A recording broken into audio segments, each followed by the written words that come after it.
Bienvenidos a Conexiones Humanas, Memoria y Democracia en Diálogo. Te invitamos a explorar cómo la acción colectiva puede transformar sociedades. Únete a nosotros para aprender, reflexionar y sobre todo ser parte del cambio. Este proyecto es una creación conjunta entre la Corporación Parque por la Paz, Villa Grimaldi y la Fundación Friedrich Ebert, con la colaboración del Centro de Estudios Interdisciplinarios sobre Cultura, Política, Memoria y Derechos Humanos de la Universidad de Valparaíso y la Dirección de Cultura, Patrimonio y Extensión de la Universidad de O'Higgins. Les damos la más cordial bienvenida a un nuevo capítulo de Conexiones Humanas, Memoria y Democracia en Diálogo. Un podcast que ha nacido de la necesidad de compartir y reflexionar en torno a experiencias ciudadanas que se vinculan estrechamente con los derechos humanos. Mi nombre es Mario Aguilera, soy periodista, he trabajado en medios de prensa escrita, radio y televisión, me titulé en Francia. ¿Por qué en Francia? Eso es importante, puesto que fui expulsado de Chile el año 1975, fui detenido en agosto del 74, pasé por diferentes centros de detención, Lota 38, José Domingo Cañas, Villa Grimaldi, 3 y 4 Álamos. Por tanto, estos últimos años me he dedicado a sembrar memoria, como digo, y sembrando memoria justamente en el tema de derechos humanos. Y respecto de esos temas, en esta oportunidad nos acompañan representantes de la asociación Yo Cuido, a través de su secretaria nacional, Victoria Orellana, quien está con nosotros esta tarde, cuidadora de su hijo Luciano, de 24 años, con diagnóstico de autismo severo y epilepsia refractaria. Yo Cuido es una asociación privada sin fines de lucro que trabaja a nivel nacional de acción social y política, enfocada en la defensa de los derechos de las personas cuidadoras. Quienes integran Yo Cuido buscan visibilizar la labor de quienes cuiden a sus familiares con dependencia, promoviendo su inclusión social y el acceso a políticas públicas que mejoren su calidad de vida. Asimismo, se comprometen a generar espacios de apoyo y protección, reconociendo el cuidado como un derecho fundamental. También se encuentra con nosotros y nosotras la ministra de la Mujer y Equidad de Género, Antonia Orellana. Trabajó en la Red Chilena contra la Violencia hacia la Mujer. La ministra Orellana, parte del equipo que lidera la iniciativa de gobierno que crea el Sistema Nacional e Integral de Cuidados, que hace unos días fue aprobado como proyecto de ley en la Comisión de Desarrollo Social de la Cámara de Diputados. Para comenzar, vamos a hacer una primera pregunta a Victoria. Victoria, cuéntanos, ¿de qué hablamos cuando hablamos de cuidados? ¿En qué consiste, en grandes rasgos, la labor que ustedes realizan? Bueno, la labor de cuidado tiene que ver con cuidar, como lo dice la palabra, ¿no es cierto?, a un familiar nuestro en situación de discapacidad y dependencia. Este cuidado es una labor que realizamos 24/7 por su condición de dependencia. Por lo tanto, nosotras como cuidadoras tenemos que dejar nuestra vida de lado para dedicarnos a garantizar la vida de este otro familiar. Esta labor, esta actividad la realizamos, por supuesto, desde el amor y desde los sentimientos que nos inspiran nuestros familiares, ¿no es cierto? Pero lo realizamos en total abandono por parte del Estado y también, en muchos casos, por parte de la sociedad. Entonces, de eso más o menos se trata cuidar, dejar de vivir para garantizar la vida de otro. ¿Y cómo nació esta iniciativa? ¿Por qué surgió Yo Cuido? ¿Qué los motivó a actuar de esta manera? A organizarse. Bueno, como vivimos en un estado tan precarizado, dejamos de vivir, tenemos que exclusivamente dedicarnos a nuestro familiar, dejamos de trabajar también y dejamos de participar de la vida social al final, porque tenemos que estar en la casa, sobre todo, por ejemplo, las personas que cuidan a un familiar postrado, tienen que estar en su casa ahí sin poder moverse, sin poder salir.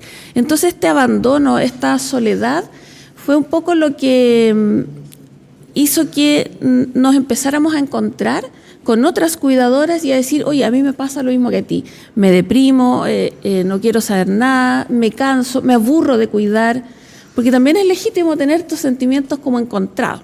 Y de ahí nos fuimos como encontrando y viendo que a muchas de nosotras, aunque cuidábamos a familiares con distintos diagnósticos, vivíamos lo mismo. O sea, la vivencia del cuidado era muy similar, el abandono, el empobrecimiento. Y a raíz de eso fue que dijimos, algo tenemos que hacer, o sea, no podemos seguir viviendo en estas condiciones. Y partimos por buscar encontrarnos, buscar reunirnos, buscar escucharnos, conversar, entendernos, saber que a todas nos iba pasando lo mismo. Esa fue como nuestra primera, lo primero que nos motivó a juntarnos y después decir, algo tenemos que hacer, esto no puede seguir así. Si bien es cierto, bueno, han tenido todo este tipo de problemas, digamos, que se dieron cuenta que eran comunes, pero ¿cuál ha sido el principal desafío que ustedes han tenido desde que se crearon como organización y de qué manera lo han enfrentado finalmente? Cuando nos creamos como organización, claro, partimos con este tema un poco de autocuidado, de acompañarnos, de escucharnos y cuando empezamos a mirar para afuera dijimos, bueno, algo tenemos que hacer y dijimos, en realidad es el Estado quien debe darnos respuestas. Y ahí nuestra lucha, nuestra tarea, nuestra misión como organización fue ir buscando una corresponsabilidad social, primero visibilizarnos y luego una corresponsabilidad estatal, porque ahí fuimos entendiendo hartas cosas, fuimos entendiendo que esto era un tema político, producto de decisiones políticas que nosotros estábamos en la condición que estábamos y que también era un tema de derechos humanos. Al ir entendiendo esto, tuvimos distintos desafíos y aquí voy al tema de qué ha sido lo más difícil. Nosotras, producto de toda esta ir entendiendo, viendo en forma más macro nuestra situación, decidimos participar activamente de la vida política del país. Y fue así como participamos en la primera convención constituyente. Entonces yo creo que una de las cosas más difíciles que nos ha tocado como organización fue el tema del rechazo, por lejos, porque dimos la pelea para que el derecho a cuidar y ser cuidadas estuviera incluido en el texto de la propuesta constitucional, lo logramos, estuvo incluido. Y con esa tremenda esperanza nosotras enfrentamos ese plebiscito que lamentablemente fue desfavorable.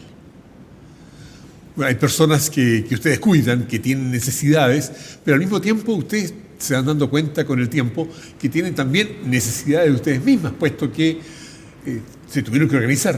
¿De qué manera enfrentan ustedes justamente el hecho de estar creándose con problemas nuevos que no conocían antes de ser personas cuidadoras? Aquí también hay un punto, porque se habla de un concepto que se llama la díada cuidadora y persona cuidadora, que en el fondo es una unidad casi indivisible. Nosotros al principio teníamos un poco la confusión de luchar por los derechos de las personas a las que cuidábamos, pero después dijimos, no, sí, hay que hacer una división aquí, aunque es re difícil, porque mientras las personas que nosotros cuidamos están mejor, nosotros estamos mejor. Entonces, ahí fuimos viendo que nuestras necesidades debíamos separarlas de las necesidades de la persona a quienes cuidábamos y empezar, eso no significa abandonarlo ni mucho menos, pero poner el foco en nuestros derechos, en nuestras necesidades, porque en la medida que nosotras podemos cuidar de mejor manera a las personas a quienes cuidamos, mejor van a estar. Claro, porque finalmente uno conoce el tema de las personas que necesitan cuidados, claro, que es conocido, todos sabemos de alguien, pero resulta que se invisibiliza, sí, a la que cuida a aquella persona y van teniendo otro tipo de problemas. ¿Qué han hecho ustedes para que se conozca la labor que ustedes realizan? Bueno, el trabajo en redes sociales yo creo que ha sido importantísimo, porque de ahí partimos reconociendo, ¿no? Entonces, de alguna manera todo el mundo digital ha sido como nuestro aliado, porque además como cuidadoras nos cuesta mucho salir, movernos. Entonces, claro, también por supuesto que en un minuto hicimos una marcha, hace muchos años atrás, una marcha de personas cuidadoras. Y fue muy emotiva esa marcha porque fue por la Alameda, con permiso y todo, y en ese mismo momento fue como el año 2018. Había una cicletada, como que en una pista de la Alameda íbamos nosotros y en la otra la cicletada. Y como muchas de nuestras compañeras iban con sus hijos en sillas de ruedas, en estos coches neurológicos, las personas de la cicletada se paraban a aplaudirnos, fue muy así como, oh, wow, muy emotivo ese momento. Pero bueno, vimos que salir a la calle y hacer marcha es tremendamente difícil y tremendamente riesgoso para nosotros, por eso hemos visto el tema de redes sociales y el mundo digital como algo importante.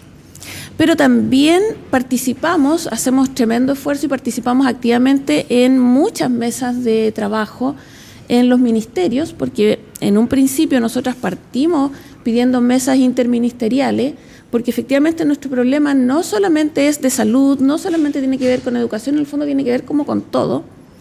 Y eso partimos pidiendo, mesas de trabajo interministeriales. En un principio nos decían que estábamos locas, que cómo se nos ocurría que el Estado iba a traer 3 ministros para conversar con nosotros, o sea, que nos creíamos.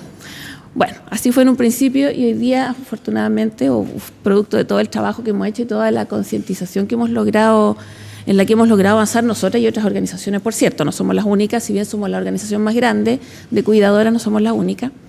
Hoy día, y también gracias a que el actual gobierno nos ha escuchado, es que tenemos, sí, mesas de trabajo interministeriales. O sea, hoy día sí existe eso que nos decían que estábamos locas, sí, se pudo y estamos ahí. Así que tratamos de estar en todos los espacios posibles. Algunos son mucho más difíciles para nosotras, pero esa es la forma de visibilizar. Claro, un día marcharon, los ciclistas que estaban las aplaudieron, pero no basta con aplausos. No. Ustedes están viviendo todos los días la necesidad de aplausos, la necesidad de apoyo. ¿De qué manera ustedes enfrentan esta necesidad de la carga emocional que ustedes tienen, en definitiva, como agrupación, como personas? ¿Cómo lo hacen? ¿Cómo viven? Haciendo milagros, como todas muchas mujeres en este país.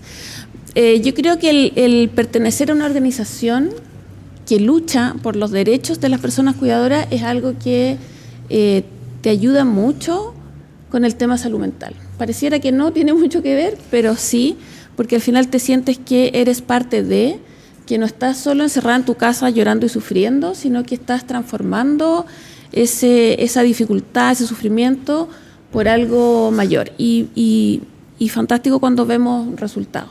Ahora también, por cierto, que nosotras como organización somos un espacio de autoayuda, buscamos muchas veces terapias de grupo, lo estamos haciendo permanentemente. Entonces, de esa manera tratamos de cuidarnos también, de sostenernos, de entregarnos energía, más ganas, y el ver que uno no está sola yo creo que es bien potente. Muchas gracias, Victoria. Tenemos con nosotros a la ministra de la Mujer y Equidad de Género y quisiéramos justamente preguntarle respecto del tema que estamos tratando hoy desde su cargo institucional. Para usted, ¿es visible el impacto físico y emocional que recae sobre las personas que cuidan en Chile? ¿De qué manera el Ministerio se hace cargo de esa realidad y alivia el impacto que estas mujeres, estos cientos de mujeres, están viviendo día tras día? Bueno, partiría como por la parte más personal. Para mí siempre ha sido visible, o sea, no siempre, pero porque me tocó cuidar a mis 2 abuelos en los tramos finales de su vida. Uno como adolescente y el otro ya como nieta de las mayores. Y claro, se da, como señala Victoria, hay muchas redes familiares, pero solamente se asigna ese trabajo a unas pocas personas. No se distribuye entre toda la composición de la familia y se termina sobrecargando. Entonces eso, el peso físico del cuidado, el levantar a alguien postrado todos los días, eso lo conozco bien, y también la frustración de hacer trámites infinitos para que no llegue algo que se necesita, o que a mí me pasaba que había tan pocos cupos en la red de apoyo y cuidado local, que evidentemente me lo recuerdo muy patente porque es una de nuestras críticas como gobierno a la idea de la subsidiariedad del Estado, y uno de los principios de nuestro proyecto de ley es que el apoyo se recibe en medida que hay más dependencia, porque yo, joven profesional, y mi tía, que es trabajadora de casa particular, hacíamos malabares para nunca dejar a mi abuela sola. Y por eso mismo, como juntábamos ingresos entre las dos, comparado con el resto de la población que atendía ese CEFAM, pucha, mi abuela estaba genial, pues, o sea, pasaba todos los días media jornada sola, pero para el resto de la realidad de la comuna estaba súper bien, porque la otra era muy mala. Entonces, esa frustración la conozco de primera experiencia. Y lo que estamos empujando como gobierno ya ha sido una bandera que hemos levantado desde hace mucho tiempo. Fue parte del primer programa presidencial de nuestro partido, del Frente Amplio, con Beatriz Sánchez. A mí me tocó participar de esa primera vez cuando estaba Yo Cuido casi como las únicas organizaciones. Hay muchas, pero tienen que a veces que ver con enfermedades poco frecuentes en específico, por ejemplo Hirschsprung, o las mamás cuidadoras de niños con síndrome de Duchenne, que se hizo famoso hace poco. Entonces, pero no estaban en un sentido político, como lo hizo Yo Cuido, de decir como esto no es un problema de una enfermedad o de una población en específico, sino de la sociedad. Y en lo que hemos estado impulsando desde el primer día de gobierno son varias cosas. Antes de asumir ya el 8 de marzo del 2022, asumimos el 11, junto al ministro Marcel anunciamos que por fin iban a estar los recursos para reactivar la encuesta nacional de uso de tiempo, que es una de las cosas que nos permite saber que, por ejemplo, las mujeres dedicamos más del doble de las horas en el día que los hombres a estas labores. Sin esa encuesta no tenemos ese dato, lo tenemos por intuición nomás, pero con intuición no construimos políticas públicas. Dentro del primer plan de reactivación económica, Chile Apoya, estuvo planificado como motor de inversión pública la construcción de nuevos establecimientos de larga estadía de adulto mayor y centros diurnos del adulto mayor, para que cada región contara con al menos un ELEAM. Eso fue parte del motor de inversión pública para reactivar la economía. O sea, estuvo integrado en todo. Al pensar la reforma de pensiones, lamentablemente eso no fue acogido por el Congreso, pero todavía el punto de las mujeres y su falta de cotización sigue siendo una ventana que nos permite llegar a un acuerdo, pero en nuestra propuesta original de pensiones estaba el complemento de cotizaciones a las cuidadoras, por ejemplo, por el empobrecimiento y la falta de tiempo para trabajar remuneradamente, lo que se traduce en lagunas, por supuesto. Desde noviembre del 2022, cuando lanzamos la credencial de las cuidadoras, se hacía un proceso de dos cosas. Primero, de visibilización del cuidado, porque como bien dice Victoria, las cuidadoras se mantienen muchas veces dentro de la casa y no son vistas como un agente político necesariamente, porque la gente muchas veces en política se piensa que el que hace política es el que hace marchas, el que golpea la mesa, el que paraliza algo. La verdad es que ellas no pueden parar. Moriría gente. No pueden marchar. Les cuesta mucho. Participar en nuestras instancias que hemos abierto como mesas es muy difícil porque tenemos que programarlas con mucha antelación para que puedan cuidar. Además de salir a marchar, no lo pueden hacer solas, tienen que ir con alguien. O tiene que buscar un relevo, persona, ¿cierto? Y por lo tanto la credencial tuvo dos objetivos. Uno, mostrar, así como en su momento el carnet de la Senadis, pero poder demostrar la calidad de cuidadora, porque no es algo que se vea. Entonces, si yo voy embarazada a la fila de una institución, todos van a saber que estoy embarazada. Y bueno, dependiendo de los ubicaditos que sean, me darán el paso. Pero nadie tiene cómo saber que yo tengo a alguien que está en la casa postrado y que lo dejé solo, o que mi vecina se paleteó y tengo una hora para hacer todo. Entonces, tenía ese objetivo de visibilización con la garantía de que esto es algo público, un documento público. Y por otro lado, nos permitió a nosotras también, como gobierno, mostrar el volumen, porque sabemos que no es ni un séptimo las que están inscritas hasta el día de hoy, pero que ya hay más de 130.000 cuidadoras y cuidadores inscritos en el registro social de hogares. Faltan muchos todavía y es por eso que estamos buscando nuevos incentivos para que la credencial no sea solamente de visibilización, sino de acceso a beneficios.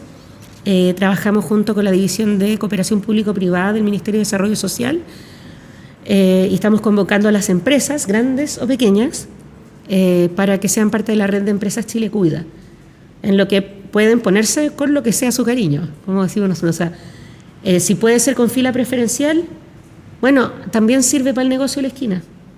El hecho de haber conocido en carne propia la experiencia de cuidar a un familiar, de las historias, de los testimonios, de las vivencias de la gente, ¿hay alguna de estos cuidados que te ha impactado más respecto de lo que deben hacer las personas en sus casas para cuidar a un familiar? O sea, ¿Hay algo que te haya tocado particularmente? A mí me preocupa mucho, hicimos un estudio hace poco, el tema del duelo de la cuidadora, cuando se está cuidando a alguien con una enfermedad o con ciertas condiciones físicas, biológicas, que muchas veces llevan a un deterioro temprano. Ese duelo es muy terrible, y el sentido de vacío que lo acompaña. Y es uno de los focos que hemos tenido para ir buscando propuestas que no sean forzar a alguien a hacer algo que no quiere, pero que sí tratar de buscarles alternativas y demostrar que la vida no se acaba, porque se siente mucho eso. Y lo otro, que es algo que vemos cada vez más, tiene que ver con las personas que no tienen quien les cuide. Cada vez nos acostumbramos más a esas noticias de alguien que murió y nadie se enteró. Y se enteraron los vecinos por un mal olor.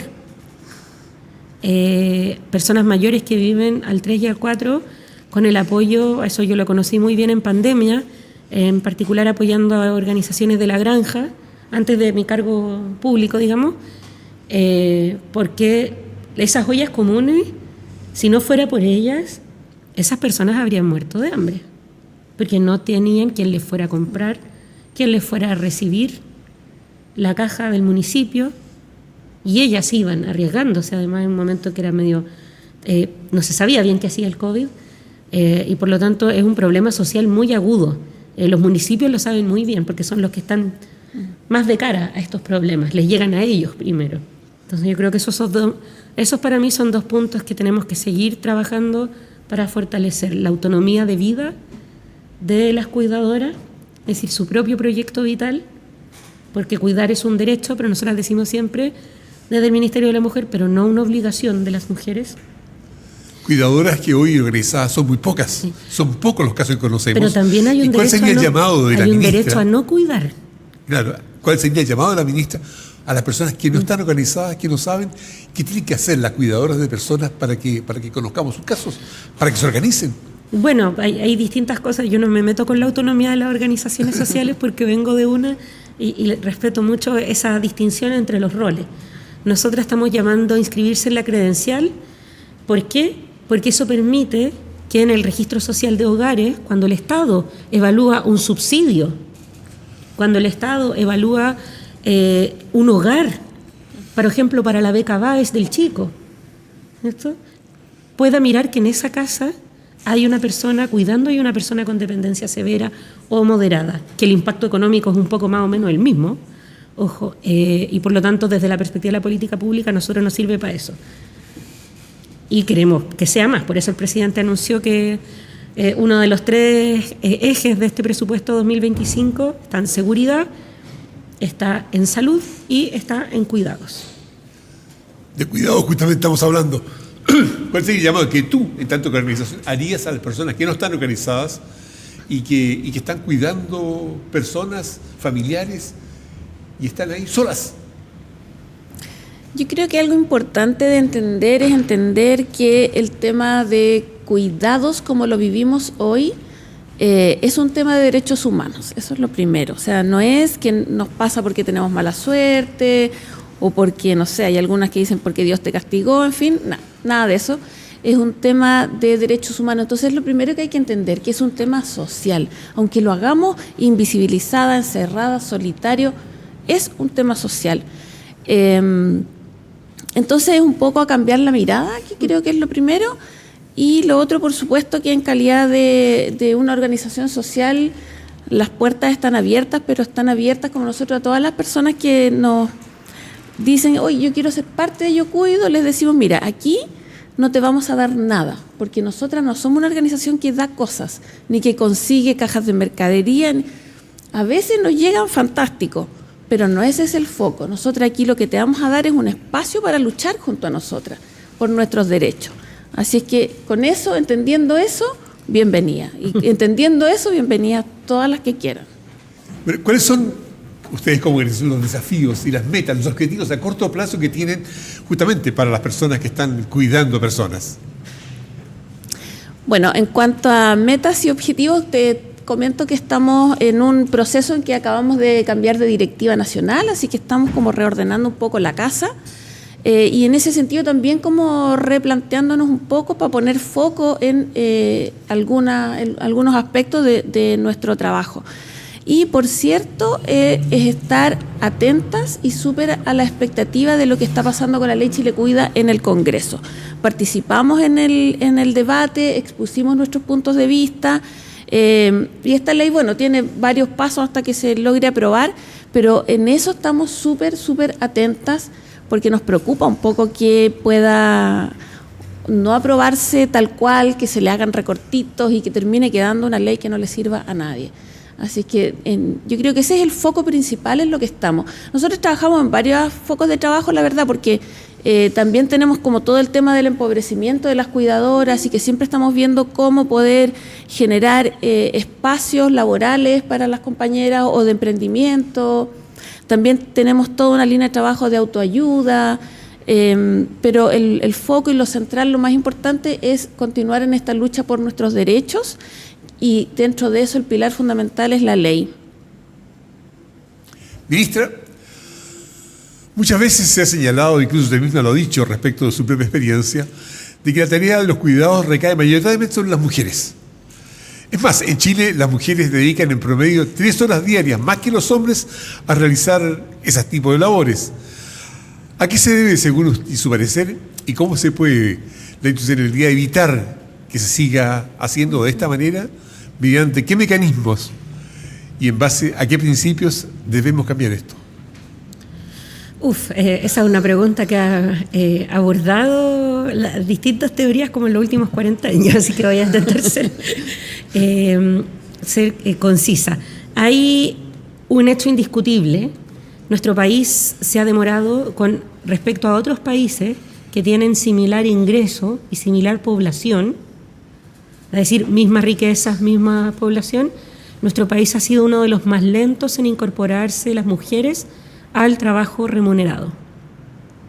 Países que son más pobres que nosotros lo han hecho más rápido, y eso hizo un crujido durante la pandemia. Retrocedimos una década en inserción laboral femenina. ¿Qué significa inserción laboral? Que es distinto que empleo. Inserción laboral significa que yo o estoy trabajando o estoy buscando, pero estoy en el mundo del trabajo de alguna forma, con trabajo o sin, pero lo estoy pensando. Me veo como parte como población económicamente y laboralmente activa. Y entonces no fueron solo empleos los que se destruyeron, sino disposición a trabajar. Tuvimos un descenso histórico y retrocedimos 10 años. Por eso mencionaba el plan de reactivación económica, porque tuvo un enfoque de género a propósito de esto, y afortunadamente en marzo ya de este año pudimos informar que habíamos recuperado la tasa de inserción laboral, es decir, no en empleo, pero sí volviendo al mercado laboral. ¿Y por qué ocurre eso? Uno, porque tenemos una cultura donde el cuidado en general es concebido como algo asignado a las mujeres y por ende además de menor categoría, menos importante. ¿Cierto? De esa cultura se ha derivado también una legislación, siempre van de la mano, las leyes no están escritas en piedra, las divinas para algunos sí, pues, pero las leyes se van cambiando y se van modificando acorde a la cultura.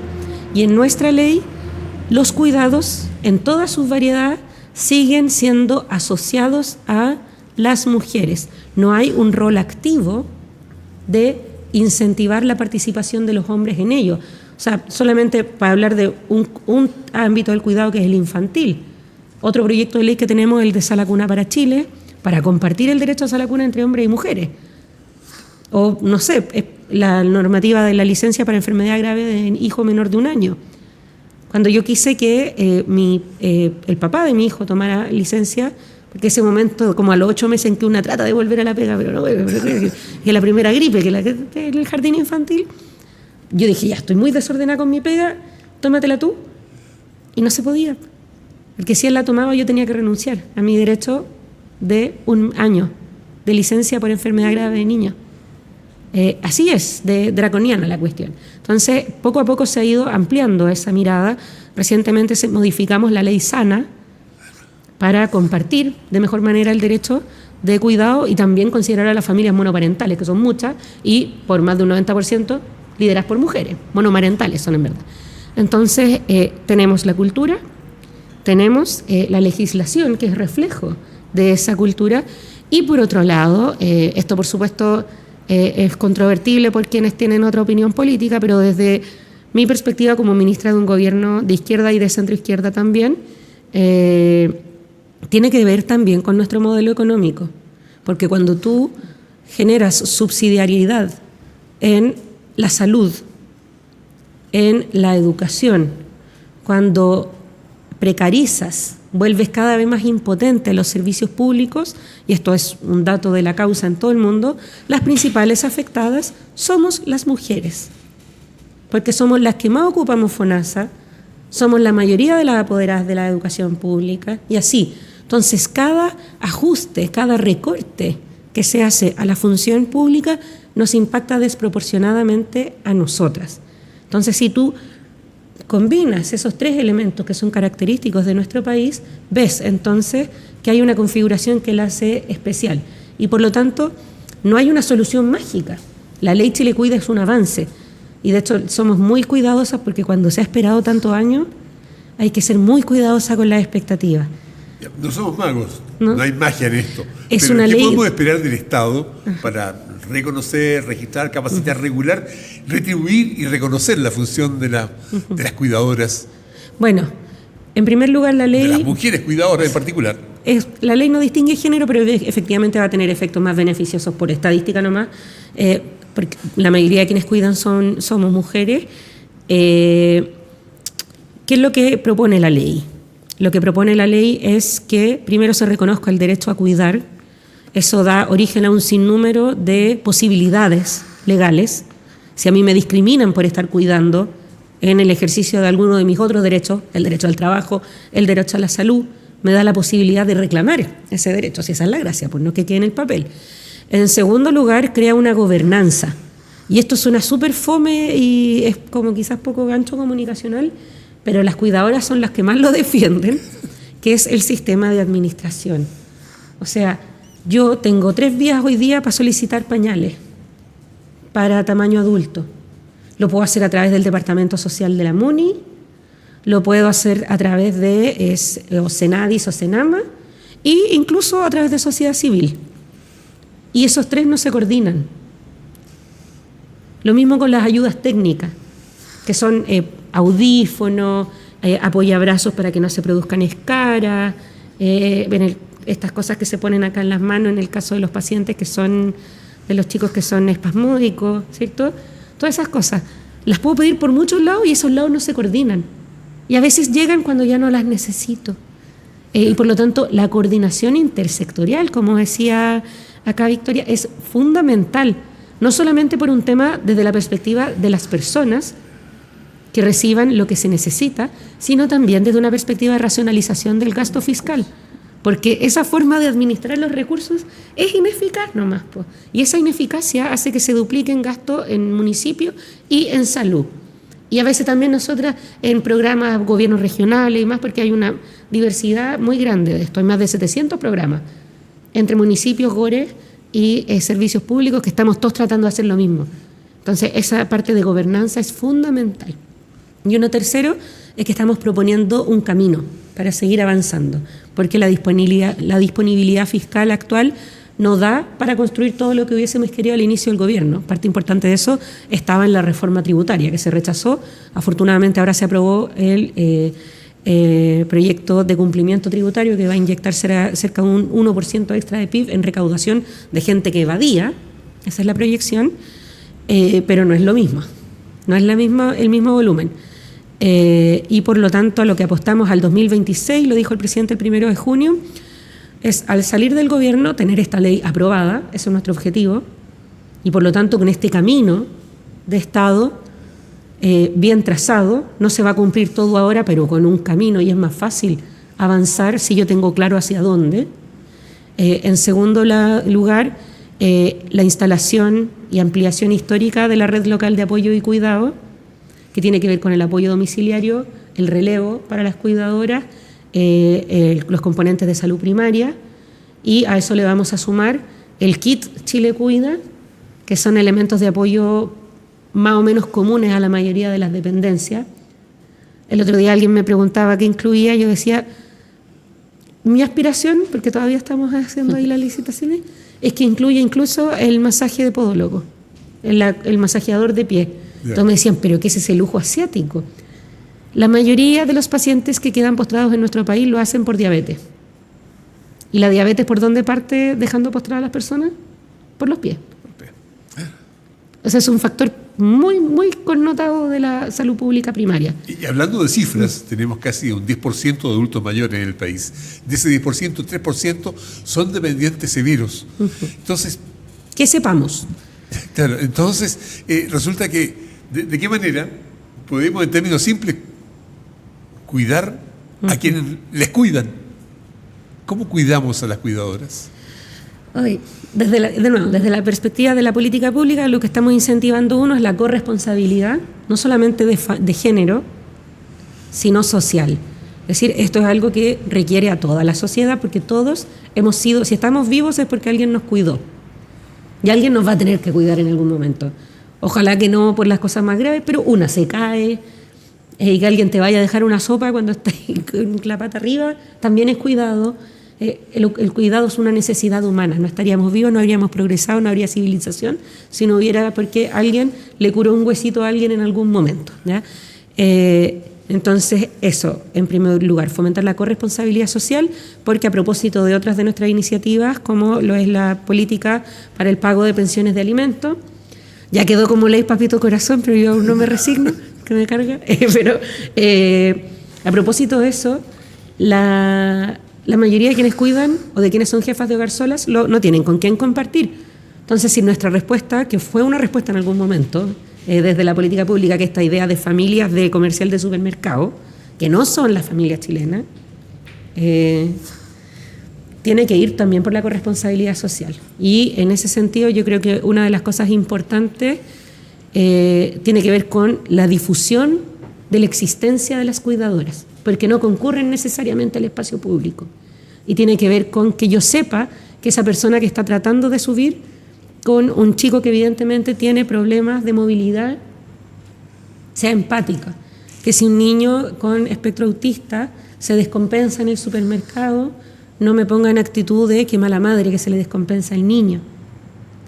El otro día me tocó viajar y nos tocó un chique que estaba muy, muy descompensado, evidentemente era un espectro severo, autista y otro tipo de discapacidad, y estaba muy descompensado entrando al avión, en el túnel, digamos. Y afortunadamente nadie se puso a reclamar por el ruido, que son cosas que les pasan a sus cuidadoras, ni a mirar feo, ni a empezar como...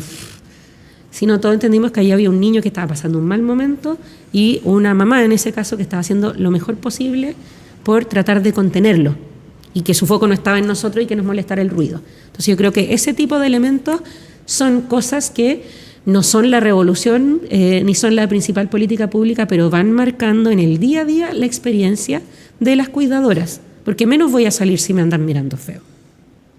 Ese tipo de problemas son problemas del día a día, del momento, pero hay otros problemas de las cuidadoras que sacrifican su propia vida. Muchas de ellas no tienen pareja, no tienen trabajo, se sacrifican profesionalmente. Desde el Estado, ¿qué se va a hacer para ellas? Para que se puedan finalmente, no sé, encontrar una forma de trabajar, de ser mujeres.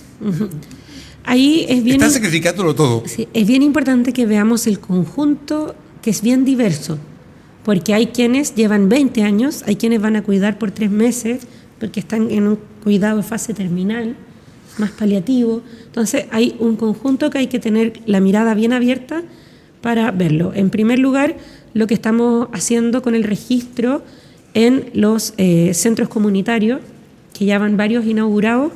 Yo fui de sorpresa el otro día a uno en Arica, porque claro, porque cuando uno va como ministra está todo perfecto, obvio, le organizan actividades para que uno vaya. Pero fui el otro día ahí, caí medio de sorpresa, y fue muy rico ver que se estaba ocupando no solamente para el apoyo kinesiológico que había en ese momento, para niños con discapacidad, sino que adentro sus mamás y cuidadoras estaban en un taller de contención. Entonces, estos espacios en los centros comunitarios están pensados para que tengan intervenciones para las personas con dependencia moderada, la severa no logra ir al centro, para sus cuidadoras. Y lo que a mí más me gustó de esto no fue solamente verlo lleno, sino que conversando con las profesionales muy comprometidas de la Muni de Arica ahí, ya habían completado la primera fase, que era mapear el terreno alrededor, contactar a las cuidadoras, y ya estaban pasando a la fase de hacer su evaluación de sobrecarga.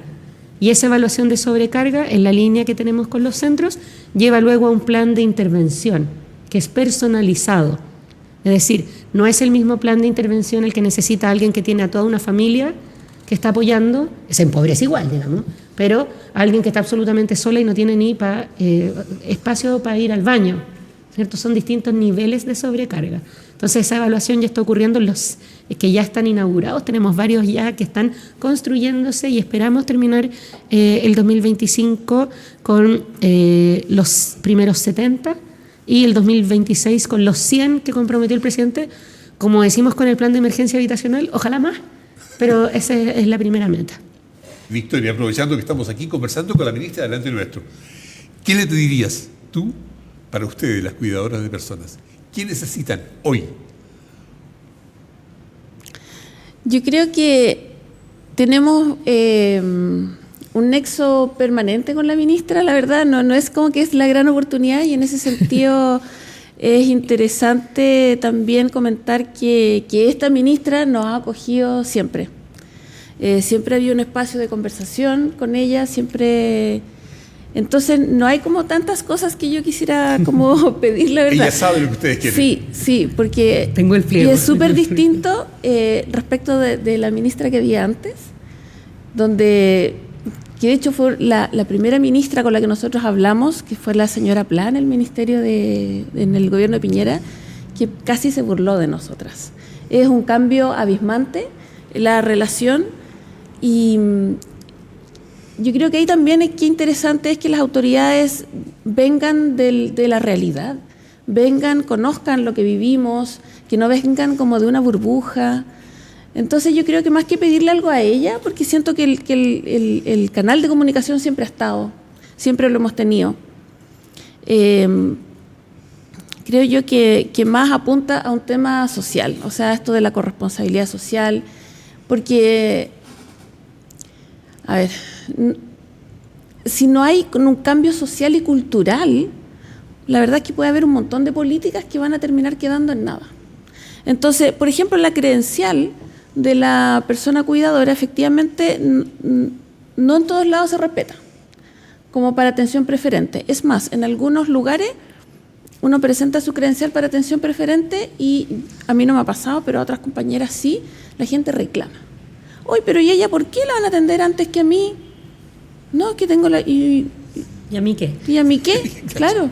Entonces, tenemos una credencial bacán, pero si a nadie le importa, entonces fíjate que más que pedirle algo a la ministra es cómo avanzamos en cambios sociales, en cambios culturales y además, claro, en la corresponsabilidad. Por eso nosotros siempre hablamos corresponsabilidad social y estatal. Gracias, Victoria.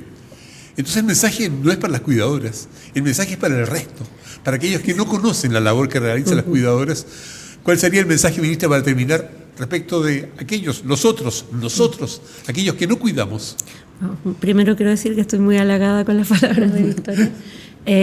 Y segundo, bueno, nosotros estamos haciendo lo posible por buscar un acuerdo en el Congreso que nos permita avanzar con esta ley. Y creemos que es posible. Creemos que es posible porque ya lo hemos hecho en otras leyes. La ley de pago efectivo de pensiones de alimentos se aprobó unánimemente. La ley de reparación integral a víctimas de femicidio y sus familias, también unánimemente. Con la ley integral tuvimos una pasadita por el Tribunal Constitucional, pero igual la logramos sacar y creemos que acá hay una oportunidad. Y hay una oportunidad, creo, de precisamente que en esa discusión no se encierre, y por eso para nosotras es tan importante todo el proceso de diálogo social, no se encierre en el Congreso. porque mientras más las discusiones se encierran en el Congreso y entre políticos, hablando entre políticos sobre cosas de políticos, más difícil es.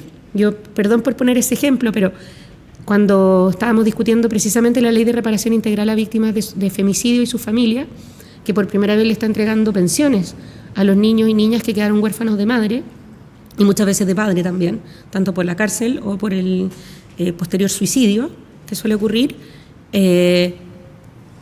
un parlamentario, no voy a decir el de dónde, pero yo creo que se va a imaginar, nos dijo en la sala que estábamos creando niños privilegiados, refiriéndose a un niño a quien le acaban de asesinar a su madre.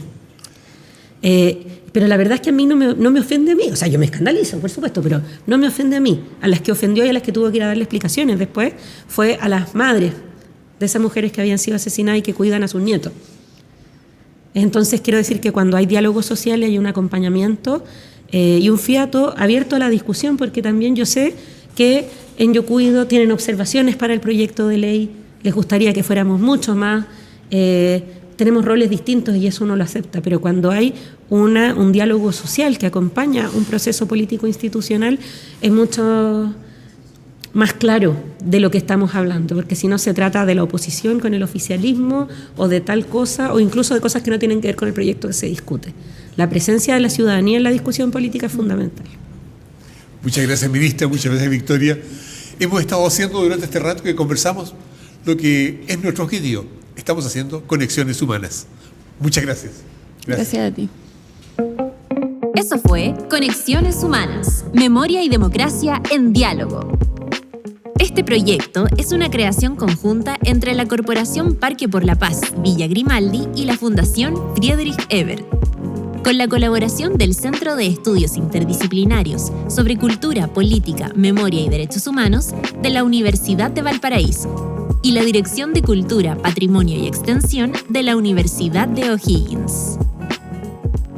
Las opiniones vertidas en este programa son de exclusiva responsabilidad de quienes las emiten y no representan necesariamente el pensamiento de SUELA, la Corporación Parque por la Paz Villa Grimaldi, Fundación Friedrich Ebert, Centro de Estudios Interdisciplinarios sobre Cultura, Política, Memoria y Derechos Humanos de la Universidad de Valparaíso y la Dirección de Cultura, Patrimonio y Extensión de la Universidad de O'Higgins.